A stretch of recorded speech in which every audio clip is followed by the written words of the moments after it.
السلام علیکم ورحمۃ اللہ وبرکاتہ۔ بسم اللہ والحمد للہ والصلاة والسلام علی رسول اللہ، اما بعد فاعوذ باللہ من الشیطان الرجیم، بسم اللہ الرحمن الرحیم۔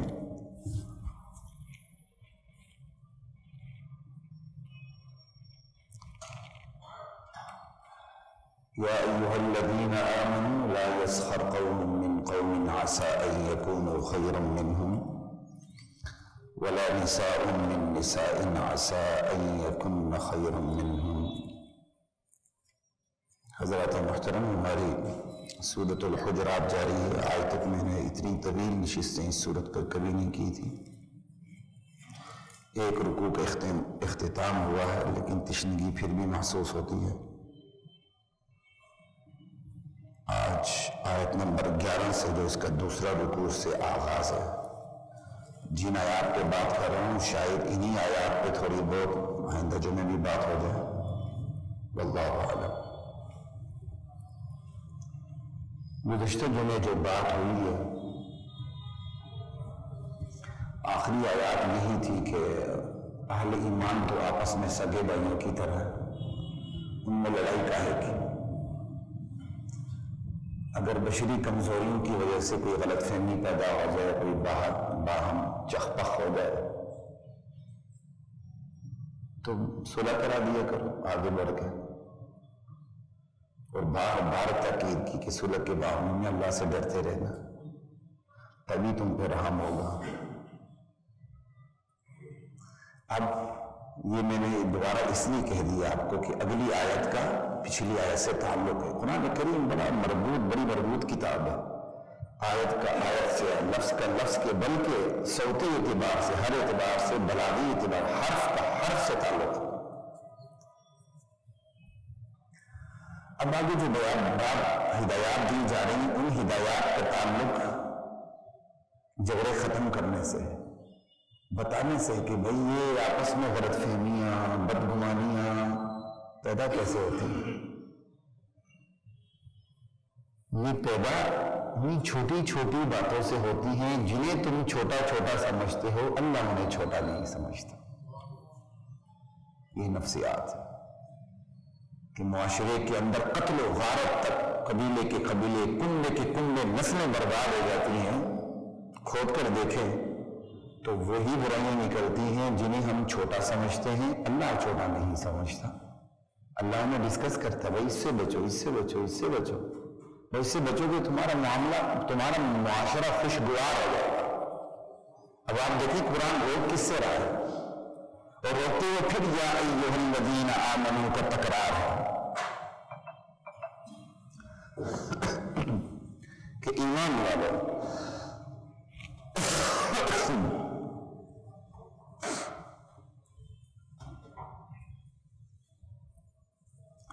ایمان والو، کیا مطلب؟ تمہارے ایمان کا تقاضا یہ ہے، تم ایمان لا چکے ہو نا، تمہارے ایمان کا تقاضا یہ ہے کیا؟ لا یسخر قوم من قوم، کوئی مرد کسی مرد سے مذاق نہ کرے، وہ ٹھٹا نہ کرے جس سے اس کی توہین ہوتی ہو، جس سے اس کی تذلیل ہوتی ہو، جس سے اس کی تحقیر ہوتی ہو، تمہاری بڑائی کا پہلو نکلتا ہو اور اس کی حقارت سامنے آ رہی ہو۔ لا یسخر قوم من قوم، محض دل لگی مزاح، یہ تو اللہ کے نبی بھی فرماتے تھے۔ ایک بوڑھی عورت کو اللہ کے نبی نے کہا بوڑھی عورتیں جنت میں نہیں جائیں گی، رونے لگ گئے، کہا ان کا اس کو کہہ دو جوان ہو کے دے گی۔ یہ آپ کا مزاح تھا۔ صحابہ کرام کے ساتھ نبی علیہ السلام مزاح کیا کرتے تھے، مزاح فرمایا کرتے تھے۔ یہ دل لگی جنت میں بھی ہوگی، چھینا چھپٹی ہوگی وہاں بھی انشاءاللہ۔ اسلام کوئی خشک دین نہیں ہے، لیکن اسلام اس کی بھی حدود معین کر دیتا ہے، اس کی بھی لمٹس ہیں۔ جب وہ لمٹس کراس ہوتی ہیں تو وہاں سے مخاطب کی تذلیل شروع ہوتی ہے۔ بندہ سمجھتا بندہ باور کرواتا میں مذاق کر رہا ہوں، دراصل وہ توہین کر رہا ہوتا ہے۔ اور کئی دفعہ اس کو مذاق کرنے کی ایسی عادت پڑی ہوتی ہے کہ اس کو احساس بھی نہیں ہو رہا تھا کہ میں اس مذاق سے میں توہین کر رہا ہوں۔ کئی دفعہ وہ ایسے الفاظ استعمال کر دیتا ہے کہ اس کو احساس ہی نہیں ہوتا کہ میں تو توہین کر رہا ہوں۔ سوشل میڈیا پہ آ کے ایک دو ایسے ڈنگر اور کھوتے بھی ہیں، کہتے ہیں مفتی یہ مسئلہ بتا، ہم تیرے باپ ہیں، تو ہم سے اس طرح بات کرتا تو یہ شرم نہیں آتی ہے؟ شاید تیرے باپ سے بھی زیادہ حق رکھتے ہیں کیونکہ ہم استاد اور معلم ہیں، اور معلم باپ کا درجہ رکھتا ہے۔ مفتی یہ مسئلہ بتا، حیرت ہوتی ہے، خدا کی قسم، ہنسی بھی آتی، تکلیف بھی ہوتی، دل چیرتا ہے۔ تیرے نوکر لگے ہوئے تو کس انداز سے بات کر رہا ہے؟ خیر یہاں تمسخر کی بات ہو رہی ہے کہ کسی کے ساتھ وہ ہنسی نہ کرو، وہ ٹھٹا نہ کرو جس سے اس کی توہین ہوتی ہے۔ لا یسخر قوم، اور یہاں قوم مرد مذکر دونوں کے لیے آتا ہے، مرد مؤنث مذکر دونوں کے لیے، اگرچہ یہ لفظ بنے ہی مذکر کے لیے، عورت کے لیے استعمال ہو جاتا ہے، اور قرآن میں دونوں کے لیے یہ لفظ استعمال کیا بھی ہے۔ لیکن آپ حیران ہوں گے، اللہ کے نزدیک یہ چیز اتنی اہم ترین تھی، مرد کو الگ حکم دیا رکو، عورتوں کو الگ حکم دیا رکو، حالانکہ ایک ہی حکم دیا جا سکتا تھا۔ اتنی بات کافی تھی، لا یسخر قوم من قوم، قوم کے اندر مرد بھی آگے عورتیں بھی آگے۔ قرآن نے یہ نہیں کیا، بلکہ قوم کو اس کی اصل معنی میں استعمال کر لیا۔ مرد مرد سے مذاق نہ کرے، عورت عورت سے بھی مذاق نہ کرے جس سے دوسری عورت کی توہین ہوتی ہے۔ یہ قرآن کے الفاظ کا جو اتار چڑھاؤ ہے، نشیب و فراز ہے، جو اس کے الفاظ کی بندش ہے، خدا کی قسم اسی میں بندہ لگا رہو نا، سیر ہی نہیں ہوتا، سیر ہی نہیں ہوتا۔ میں تو اس اللہ کا احسان مانتا ہوں جس نے اس شعبے کے لیے ہمیں چن لیا بغیر کسی حق کو استحقاق کے۔ یہ ہمارا شوق بھی ہے، یہ ہم پر فرض بھی ہے، یہ ہماری نوکری بھی ہے، اللہ کی نوکری بھی ہے، یہاں حکومت کی نوکری بھی ہے۔ لا یسخر قوم من قوم، مرد مرد سے وہ ایسا مذاق نہ کرے جس سے اس کی توہین سامنے آتی ہے۔ تم اسے چھوٹا سمجھتے ہو، اللہ اسے بہت بڑا سمجھتے ہیں۔ آپ دیکھتے ہیں ہم یونیورسٹی میں پڑھ کے آئے، مدارس میں ہم پڑھ کے آئے، لڑکے آپس میں لگی کر رہے ہوتے ہیں، کرتے کرتے لڑائی شروع ہو جاتی ہے۔ وہ لڑائی پرانے بچوں میں چاقو خنجر تک پہنچتی تھی، اور آج گولیوں تک پہنچتی ہے۔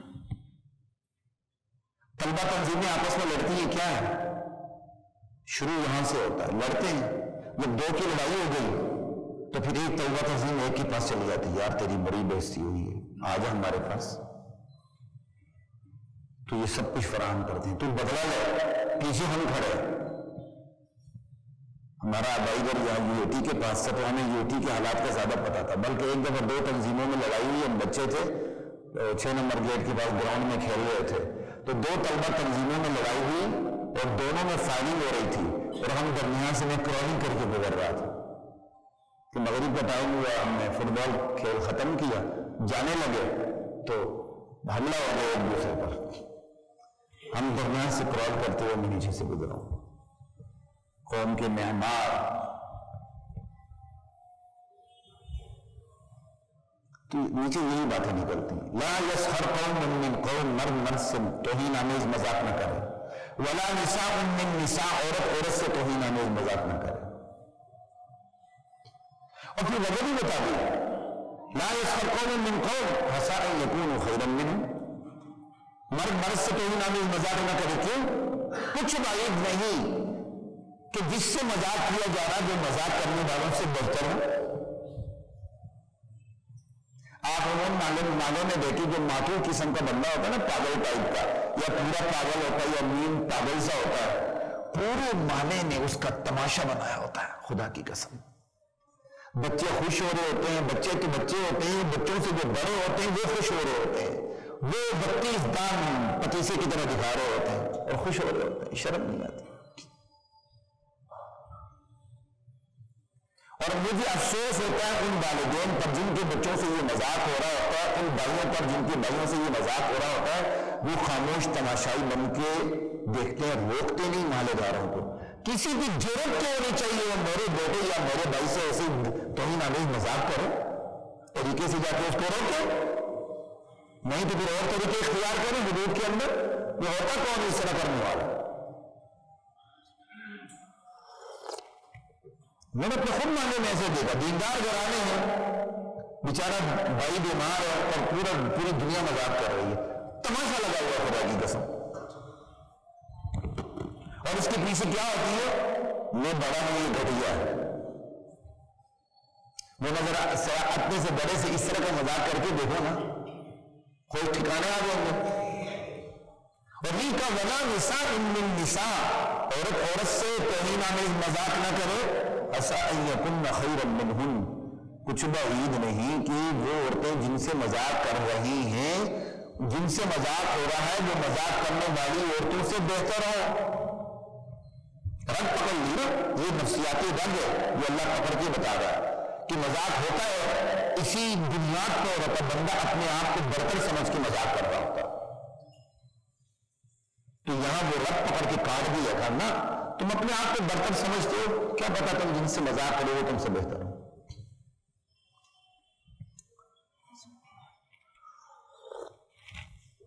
اگلی بات، یہاں یہ نہیں کہا کہ مرد عورت سے مذاق نہ کرے، عورت مرد سے مذاق نہ کرے، کیا پاسبل نہیں ہے؟ غامدی صاحب نے تصوف کی نئی راہیں کھولی ہیں، ماشاءاللہ، ایک طرف مرد بیٹھے ہوتے ہیں، دوسری طرف عورتیں بیٹھی ہوتی ہیں، بعض عورتوں نے تو پورے بال کھولے ہوئے ہیں، بیٹھے ہوئے ہیں۔ تصوف کا انکار کرنے والے نے تصوف کی کلاس لگا لی آج کل۔ حج میں خطرہ ہوتا ہے، لوگ غلط تعلقات بنا لیتے ہیں مرد عورت،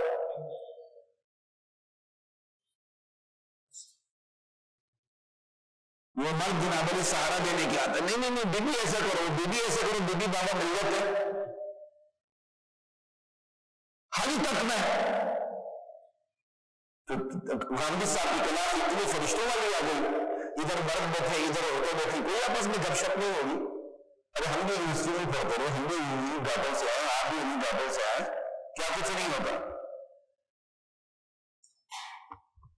پہلے مرد توڑنے لگا رہتا تھا لڑکا، نہ اب دونوں طرف سے توڑنے لگے رہتا، موقع ملے صحیح۔ تو یہاں کہا ہی نہیں کہ مرد عورت سے مذاق نہ کرے، عورت مرد سے مذاق نہ کرے، کیوں؟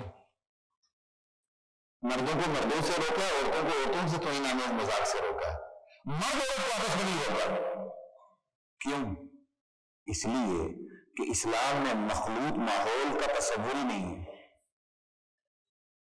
کہ عورتیں مرد اس طرح آپس میں بیٹھے،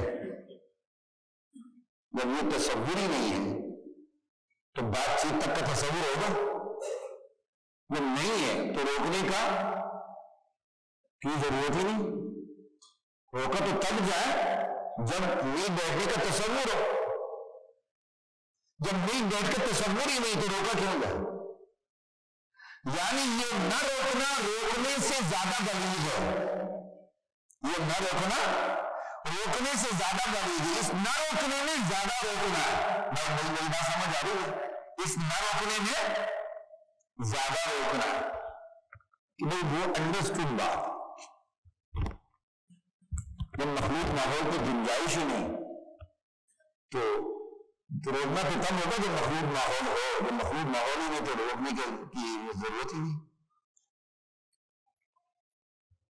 اگلی بات، اب دیکھیں اس چیز کو ہمارا معاشرہ کتنا ہلکا سمجھتا ہے، مذاق کرنے کو کرنا دل لگی سے کریں، توہین آمیز گفتگو اس کے اندر نہیں ہونی چاہیے، لیکن تحقیر ہو رہی ہو۔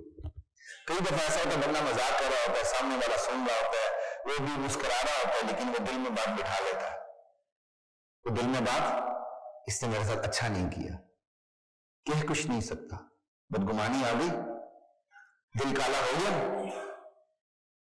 فساد کی ابتدا ہو گئی۔ ہم اس کو کتنا ہلکا پھلکا ٹچ سمجھتے ہیں اور اللہ تعالیٰ اس کو ہلکا پھلکا نہیں سمجھتا. اللہ کہتے تمہارے تمام فسادات کی یہی بنیادیں جس سے میں تمہیں روک رہا ہوں. اللہ سے بڑھ کر نفسیات کو کون جانے. وَلَا تَلْمِزُوا أَنفُسَكُمْ، خود کو تانے نہ دو، اپنے عیب خود نہ نکالو، خود اپنے اوپر الزام نہ ڈالو، اپنا تماشا خود نہ لگاؤ، اپنے اوپر نکتہ چینی، اعتراض، اشارے، چوٹی، پھبتیاں خود پر نہ کسو. تو بھائی کوئی خود پر بھی پھبتیاں کستا ہے، اپنے بھی کوئی عیب نکال کے ہجوم کو دکھاتا. تو وہ اپنے بھائی کی پر پھبتیاں کستا ہے، اس پر تانے دیتا ہے. تو نے اپنے بھائی کو تانا دیا، اس کا مطلب تو نے خود کو تانا دیا. تو اس میں فرق کیا ہے؟ اسلام کی وحدت میں تو تم ایک تسبیح کی تم تانے ہو، اپنے بھائی کو دینا تانا دینا، خود کو تانا دینا. یعنی اسلام مجھے اور آپ کو کتنا جوڑنا چاہتا ہے، آپ اندازہ کرو گے. خود کو تانا نہ دو، اور پھر مزید خود کو تانا نہ دو. کیا مطلب؟ تم اپنے بھائی کو تانا دو گے تو اپنے لیے تانے کی راہ ہموار کر دو گے. تو اس کا مطلب جو تم اپنے لیے تانے کی راہ ہموار کر رہے ہو تو خود کو تانا دیا تم خود ہی دے رہے ہو. وَلَا تَلْمِزُوا أَنفُسَكُمْ. اور آج یہ تانے عورتوں میں کتنے زیادہ ہیں. عورت کو قل هو اللہ یاد نہیں ہوگی، 50 سال پرانی باتوں سے یاد ہوں گی. زیر زمین کمپنیاں وہ تیل نہیں نکال سکتی، ریکارڈ کے خزانے نہیں نکال سکتی. وہ عورت 60 سال کے پرانے خزانے نکال کے سامنے رکھ دیتی ہے. ایک ایک بار اس کو تخیلاتی حد تک یاد ہوتی ہے. اپنا مرچ مسالہ اس کا الگ ہوتا ہے.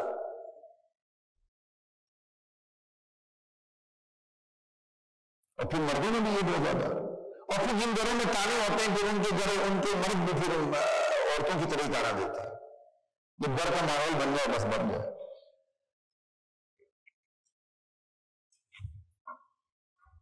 ٹیشو پیپر ہے تو دے دیں، نہیں تو بس کوئی بات نہیں، ورنہ گزارا کر لیں گے. اچھا، لا الہ الا اللہ. تو تانے کتنے زیادہ؟ حد سے زیادہ. دوست کوئی اللہ سے ڈر جائے، جوابدہی کا اس میں احساس پیدا ہو جائے، وہ نماز پڑھنے لگ جائے تو باقی سارے دوست مل کے اس کو بے لباس کر دیتے ہیں. بڑا سوجی بن رہا ہے، پتہ ہے کیا کرتا رہا، ہمارے ساتھ ساری کھیلیں کھیلتا رہا اور اب دیکھ صوفی بن گئے. حاجی نمازی صوفی. بلی سوچ ہوئے کہا کہ حج کو چلی، یہ بھی اس معنی میں غلط ہے، اس پہلو سے غلط ہے. ہاں جس کی عادت یہ ہو کہ ہاتھ میں تسبیح ہو دوسرے ہاتھ میں ٹوکا ہے وہ ایک الگ بات ہے. یہاں ایسے لوگوں کی بھی کمی نہیں ہوتی، ایک ہاتھ میں تسبیح ہوتی دوسرے ہاتھ میں ٹوکا ہوتا.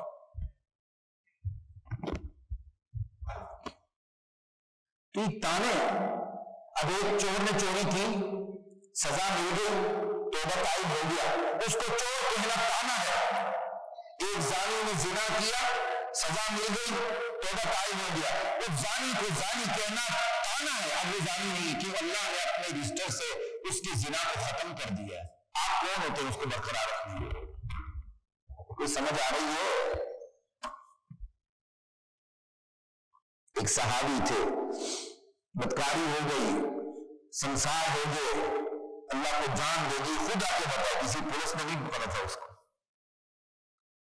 اور جب چمگیاں ہونے لگ گئی تو اللہ کے نبی نے فرمایا خبردار میرے اس صحابی کے بارے میں بات نہ کرنا، اس نے ایسی توبہ کی، ایسی توبہ کہ اس کی توبہ پورے مدینے پر تقسیم کر دی جائے، سب کی بخشش ہو جائے. آپ اس کو آسان سمجھتے ہیں؟ اپنی ایک برائی یاد نہیں آتی، سب کی برائی یاد ہوتی ہے. اس حافظے کی بھی تو لمٹ ہوتی ہے نا یار، اس کے اندر اچھائی بڑا کرو، چھوڑے برائیوں کو. خود بخود کو یاد رہتی تو الگ بات ہے، اس سے بھی پناہ مانگو اللہ سے.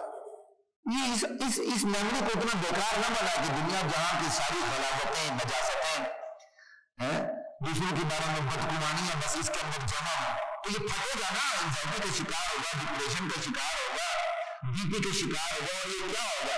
خود کو اذیت دے گا، حسد کی آگ میں، بدگمانی کی آگ میں، باتیں پالنے کی آگ میں۔ ہم نے اپنے دماغ کو غلط باتوں کے لیے پرورشگاہ بنا لیا، ہم پرورش کرتے ہیں، زہریلے پودوں کی تناور درخت بنا دیتے ہیں۔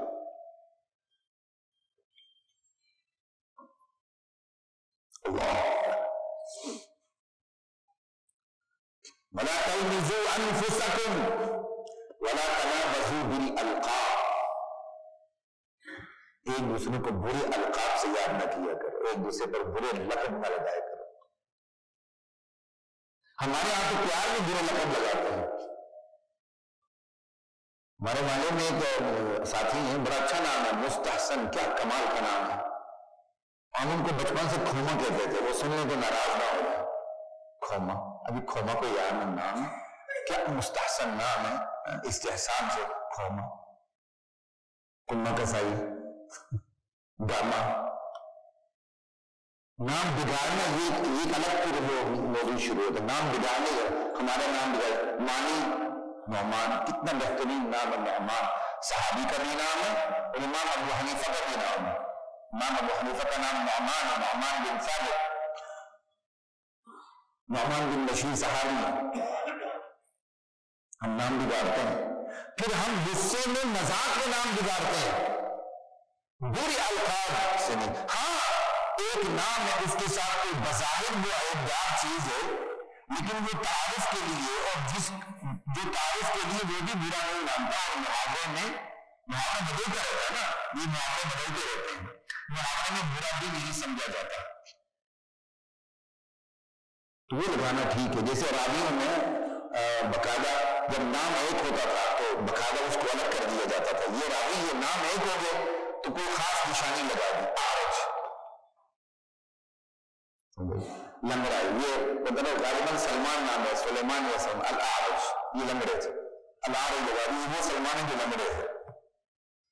اب اگر کوئی لنگڑا برا نہیں لگتا ٹھیک ہے، اور لیکن ایک کوئی لنگڑا برا لگتا ہے اور آپ بلا رہے ہو لنگڑے، غلط۔ حکیم صاحب کون سے حکیم صاحب؟ نام ہے کہ وہ نابینا حکیم صاحب، اب ان کو خود بھی برا نہیں لگتا ٹھیک ہے، وہ اندھے، غلط ہو گیا۔ اسلوب کا بھی فرق ہے، محاورہ اور مزاج کا بھی فرق ہے۔ حافظ صاحب لنگڑے، حافظ صاحب گنجی وکیل صاحب، آپ کیوں محفوظ رہے؟ آپ بھی درمیان میں ہے نا، میں اگر اپنے آپ کو لاتا ہوں تو، لیکن بات یہ ہے اب یہ محاورہ بدل چکا ہے۔ آپ کسی وکیل صاحب کو گنجا کہہ کے دیکھو پھر وہ حیثیت عرفی کی چکر ہی لگ جائے گا پھر۔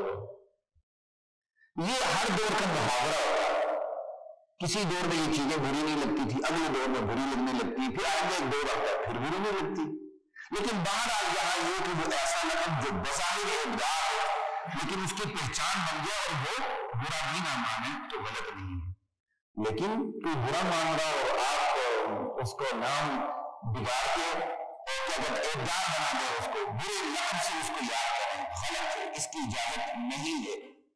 معاشرہ اس کو چھوٹا سمجھتے ہیں، اللہ تمام جھگڑوں کی بنیادیں انہی کو سمجھتے ہیں۔ توہین آمیز مذاق نہ کرو، تانے نہ دو، برے القاب سے ایک دوسرے کو نہ پکارو۔ بئس الاسم الفسوق بعد الایمان، ایمان لانے کے بعد گناہ کا نام لگنا ہی برا ہے۔ کیا کمال، یہ بئس کے اندر مبالغے والا معنی ہے، بئس الاسم الفسوق بعد الایمان، ایمان لانے کے بعد جب تم مومن ہو چکے ہو اب تمہارے ساتھ گناہ کا نام لگنا ہی برا ہے۔ گناہ تو بہت بڑی چیز ہے، گناہ کا نام لگنا ہی، فسق کا نام لگنا ہی، کہتے ہیں ہمارے معاملے میں اس کا نام ہی برا ہے، اس لفظ کو سامنے لگا کہ ایمان لانے کے بعد گناہ کا نام لگنا ہی برا ہے۔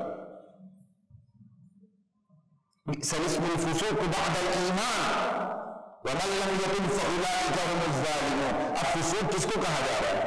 توہین آمیز مذاق کرنے والا فاسق، اللہ بکر، تانا دینے والا فاسق، برے القاب دینے والا فاسق۔ اللہ کہتے ایمان لانے کے بعد تم پر فاسق کا نام اچھا نہیں لگتا میرے بندے، تجھ پر مومن کا نام جچتا سچتا بس. ومن لم یتب فاولئک هم الظالمون.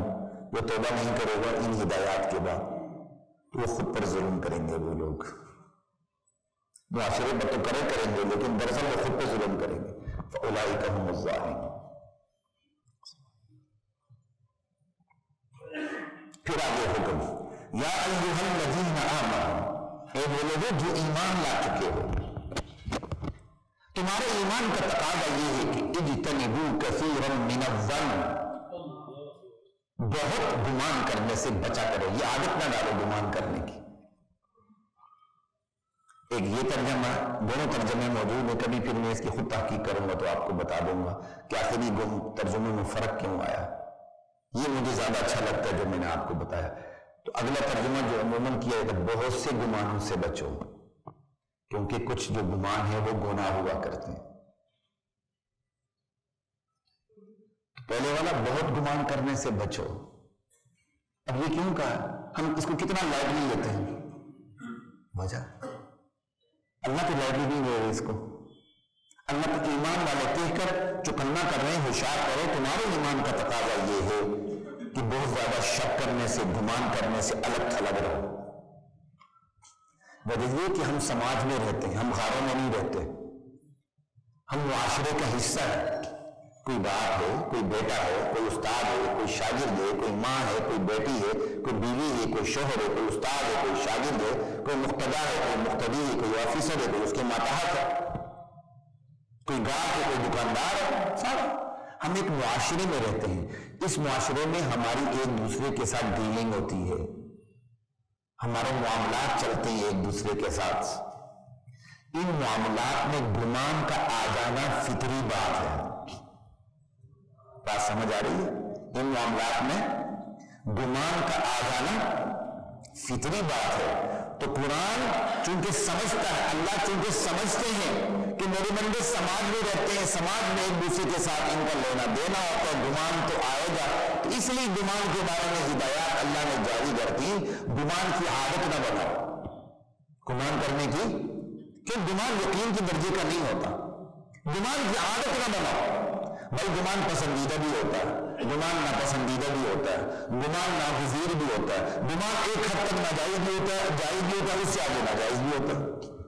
اس کی مختلف جگہیں ہیں.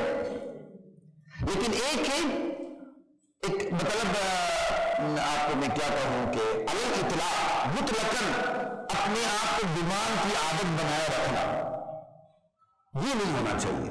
کیونکہ جس کو گمان کی عادت بنے گی وہ اپنے گمان کو یقینی سمجھ لے گا اور اپنی طرف سے مفتی بن کے فتویٰ ٹھوک دے گا اور اپنے دل میں بات بٹھا لے گا. اگلے کو پتہ چلے گی وہ حقیقت پر مبنی بات نہیں ہوگی، وہ اس سے بدظن ہو جائے گا، وہ اس سے بدظن ہو جائے گا، معاشرے میں درار آ جائے گی. اور ہمارا تعلق ہی آپس میں ایک دوسرے کے ساتھ سلام کلام کا، لین دین کا، معاملات کا ہے، چھوٹے بڑے کا ہے، سارا کچھ ہے. تو گمان تو آئے گا.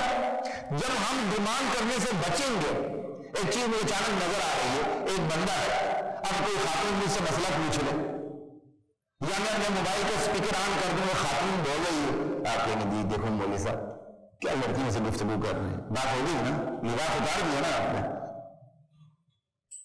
لیکن اگر آپ کو عادت نہیں گمان کی، آپ کو تو یقین کی عادت پڑی کہ جب تک یقینی طور پر ایک چیز سامنے نہیں آتی آپ فیصلہ کرتے ہی نہیں، آپ فیصلہ کن لیول تک پہنچتے ہی نہیں. تو آج میں فون پہ کسی لڑکی سے بات کر رہا ہوں یا رات چل کے کوئی خاتون مجھ سے بات کری ہوگی، آپ پر اس کا کوئی اثر نہیں ہوگا، مگر نہیں. نبی علیہ السلام اپنی بیوی کے ساتھ کھڑے تھے، ایک صحابی گزرے، حضور نے بیوی صحابی کو پکڑ لیا، کہا میں اپنی اہلیہ کے ساتھ کھڑا ہوں. تو یا رسول اللہ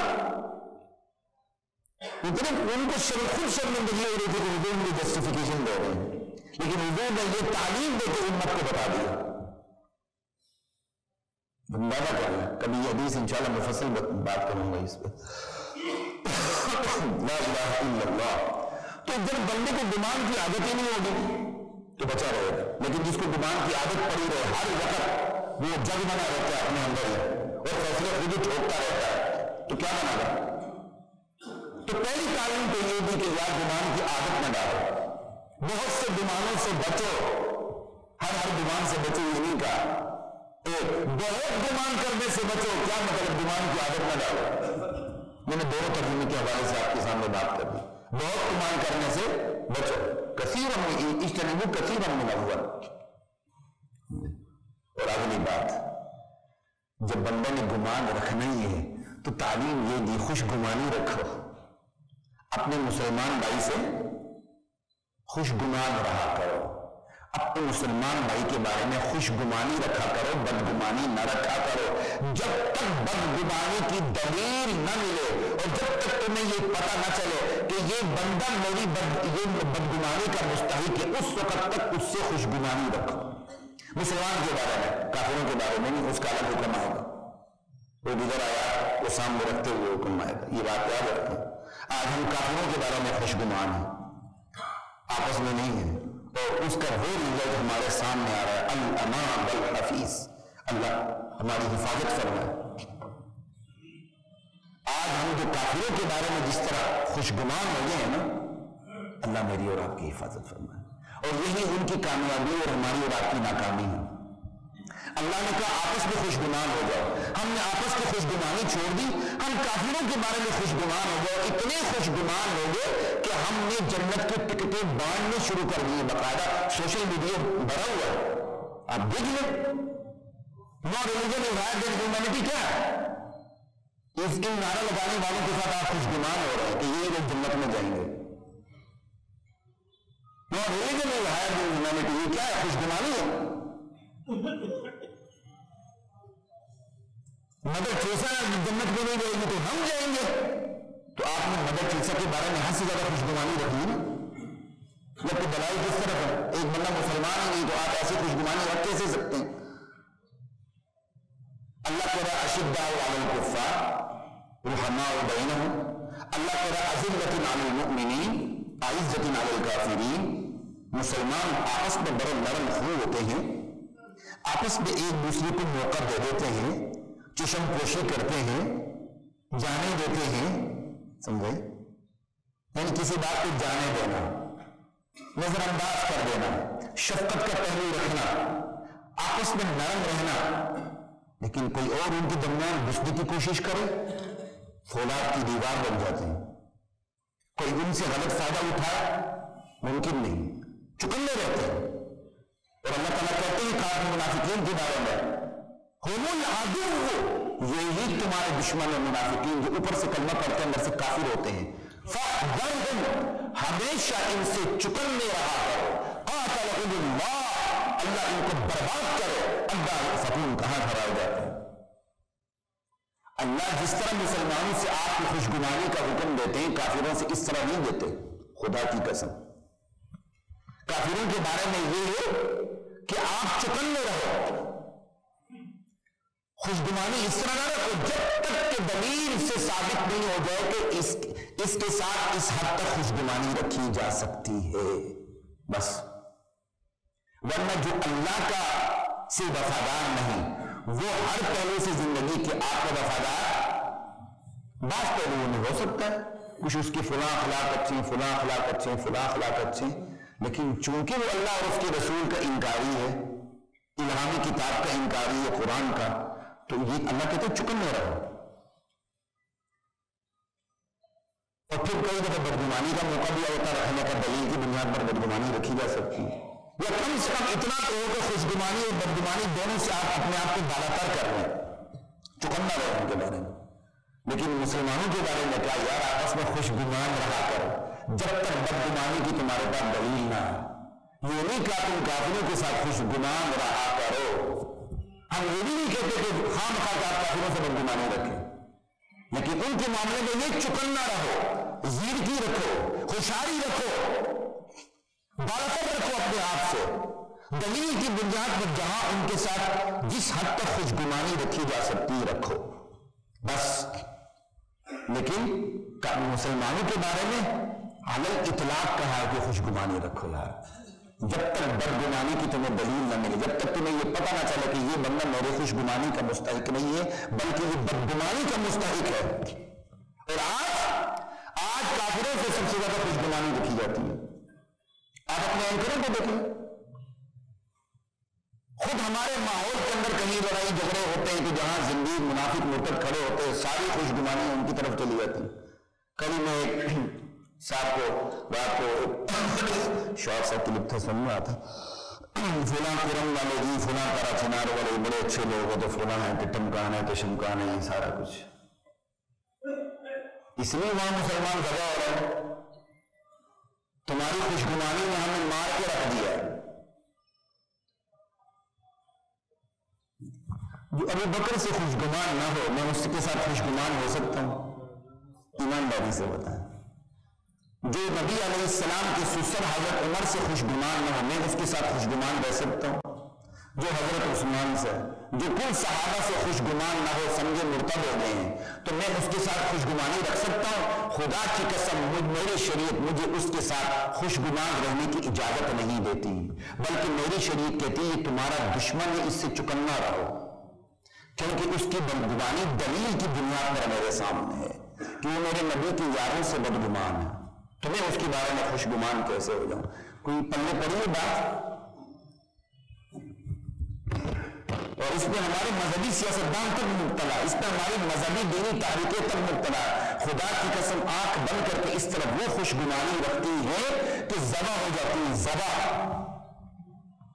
اسی اسرائیل حماس غزہ پر میں نے جمعے شروع کیے، کچھ اوور آل میں نے امت مسلمہ کو سامنے رکھ کر میں نے درجن سے زائد جمعے پڑھائے ہیں، ٹھیک ہے. تو میرے بعد ہمدرد مقررہ ساتھی انہوں نے مجھے بعد میں روکا کہ خدا کے لیے بھی اس موضوع کو ڈسکس نہ کرے. میں نے کہا مجھے آہستہ آہستہ دھیرے دھیرے جانے دیں، اس ممبر کے کچھ تقاضے ہیں، کل اللہ مجھ سے نہ پوچھے، مجھے جانے دیں تھا. وہ گریجویٹلی میں کرتا رہا اور فضا بے خدا ہو گئی. حالات سامنے آ گئے، ایران کی مکاری بھی سامنے آ گئی، اور حماس بیچارے کی جو سیاسی مغلوبیت ہے وہ بھی سامنے آ گئی. اس وقت اسرائیل اور حزب اللہ میں جنگ بندی کا معاہدہ ہو چکا، ٹھیک. حماس جنگ بندی کا معاہدہ اپنے لیے بھی مانگ رہی ہے کہ خدا کے لیے جنگ بندی کا معاہدہ ہم سے بھی کرو. خدا کی قسم دل خون کے آنسور ہوتا ہے. یہ پھانس گلے سے نہیں نکلتی کہ یہ ہم نے جنگ شروع کیوں کی، یہ جنگ ہم نے شروع کیوں کی. کیا ایسا موقع تھا کہ ہم شروع کریں؟ اگر آپ اس حق میں ہیں تو فوج کا انتظار نہ کریں، محبوب کشمیر آزاد کروا لے جاتے، کیوں نہیں کرتے؟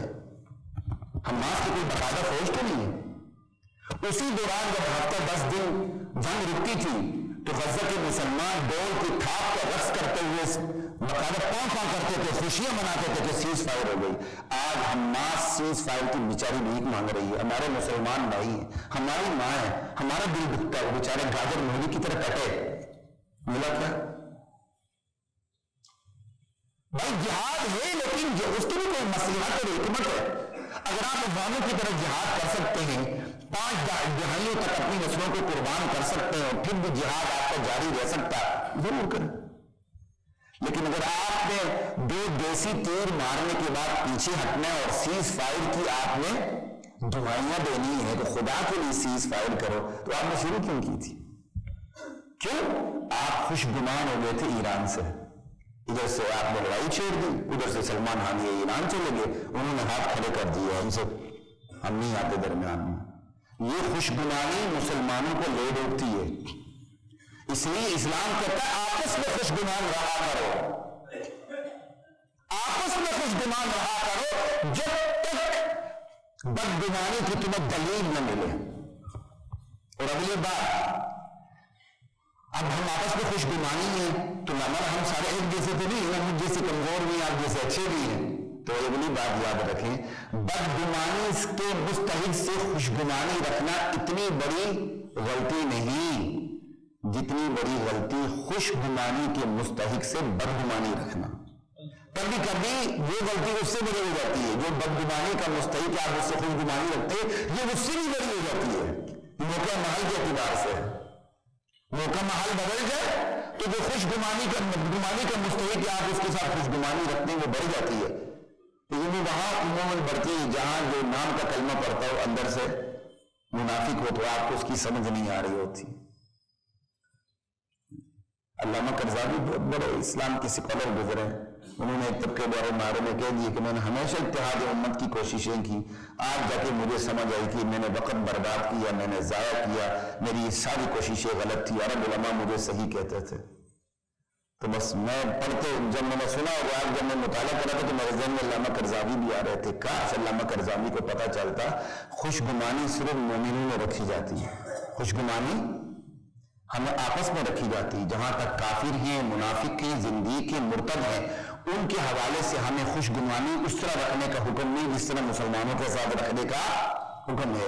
یہ گناہ اتنی خطرناک چیز ہے اور اتنی کیا کہتے ہیں حساس ترین چیز ہے، گمان کی بنیاد پر معاشرہ ٹوٹتا ہے اور گمان کی بنیاد پر معاشرہ جڑتا ہے۔ یہ گمان ٹوٹنے اور جوڑنے، فصل و وصل کی بنیاد ہے۔ اچھا گمان رکھتے ہیں تو آپ جڑ جاتے ہیں، برا گمان رکھتے ہیں تو آپ ٹوٹ جاتے ہیں۔ تو دیکھ کے فیصلہ کرنا پڑتا ہے کہ آپ نے بدگمانی رکھنی ہے کہ خوش گمانی رکھنی ہے، یہاں تک کہ اگر آپ کو تردد ہو جائے اور آپ فیصلہ نہ کر سکیں کہ یار میں اس بندے کے بارے میں خوش گمانی رکھوں یا بدگمانی رکھوں، شریعت کہتی ہے کہ تردد ہو گیا نا، خوش گمانی رکھو، پھر بھی خوش گمانی کو ترجیح دو۔ کیوں؟ تم مومن بھائیو آپس میں کہ اور ایمان کی تمہارے درمیان وحدت کی بنیاد ہی ایمان ہے، بھائی چارگی ہے، تو اس کا بھی تقاضا یہ کہ تم آپس میں خوش گمانی رکھو۔ لیکن ہم آپس میں خوش گمان تو نہ رہے، لیکن دشمن کے مقابلے میں ہم نے اتفاق کر کے خوش گمانی رکھ لی اور پھر ہم نے دشمن سے چوٹیں کھائیں۔ آج بھی ہم چوٹیں کھاتے ہیں۔ اب یہ موقع نہیں یہاں بات کروں، آپ سب پڑھے لکھے ہیں، یہ سی پی کی صف لپیٹ دینا، کھول دینا، یہ کرنا وہ کرنا۔ آپ نے کچھ عرصہ پہلے نہیں دیکھا تھا کہ چائنیز نے یہاں بدماشی شروع کر دی تھی؟ کوئی بھی وہ آپ کا ہمسایہ ملک بھی ہو، اگر کافر ہے نا، اس حد تک خوش گمان نہ ہو جائے کہ وہ بغیر جنگ کے وہ کچھ حاصل کر لے جو روس جنگ سے حاصل نہ کر سکا۔ اس کی بڑی حد خطرناک ہے، جس کو ہم ہلکا پھلکا تک سمجھتے ہیں، قرآن اس کو ہلکا پھلکا نہیں سمجھتا۔